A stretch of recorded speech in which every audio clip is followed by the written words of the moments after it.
আসসালামু আলাইকুম।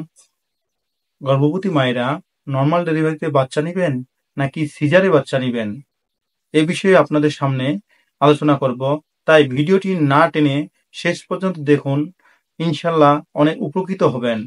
গর্ভবতী মায়েদের জন্য নর্মাল ডেলিভারি বা সিজারিয়ান সেকশন উভয়ের কিছু অসুবিধা রয়েছে। কোনটি ভালো, কোনটি ভালো হবে তা মায়ের শারীরিক অবস্থা ও জটিলতার উপর নির্ভর করবে। নর্মাল ডেলিভারি করতে গেলে সব সুবিধা, সেগুলো হলো, নর্মাল ডেলিভারি হলে দ্রুত সুস্থ হয়ে ওঠা যায়, অপারেশনের প্রয়োজন হয় না, তাই এক্ষেত্রে ঝুঁকিও কম থাকে। পরবর্তী সময়ে গর্ভধারণ করা সহজ হয়, মা ও শিশুর মধ্যে ভালো সংযোগ তৈরি হয়, ইনফেকশনের ঝুঁকি একদম কম থাকে। নর্মাল ডেলিভারির ক্ষেত্রে কিছু ঝুঁকিও রয়েছে, তার মধ্যে প্রসবকালীন ব্যথা বেশি হতে পারে, দীর্ঘ সময় ধরে প্রসব ব্যথা থাকতে পারে, কিছু ক্ষেত্রে জরায়ুর টান বা ইউটেরাইন প্রলাপস হতে পারে, তীব্র প্রসব ব্যথা কম হয়।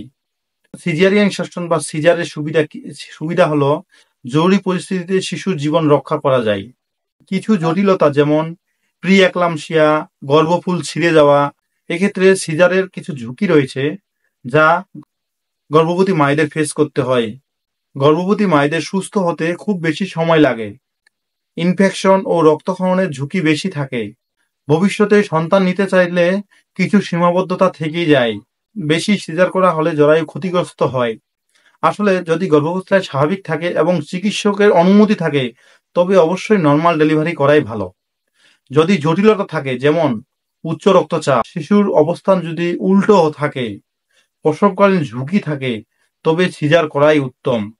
সর্বশেষে বলতে চাই, অযথা সিজার করা ঠিক নয়, তবে চিকিৎসকের পরামর্শ অনুযায়ী এবং প্রয়োজন মতে সিজার করা যেতে পারে। নিরাপদ প্রসবের জন্য গর্ভাবস্থায় নিয়মিত চেক আপ খুব গুরুত্বপূর্ণ ভূমিকা পালন করে। আজ এই পর্যন্তই। স্বাস্থ্য বিষয়ক টিপস পেতে আমাদের চ্যানেলটিকে সাবস্ক্রাইব করবেন এবং অন্যকে দেখার সুযোগ করে দেবেন। আল্লাহ হাফেজ।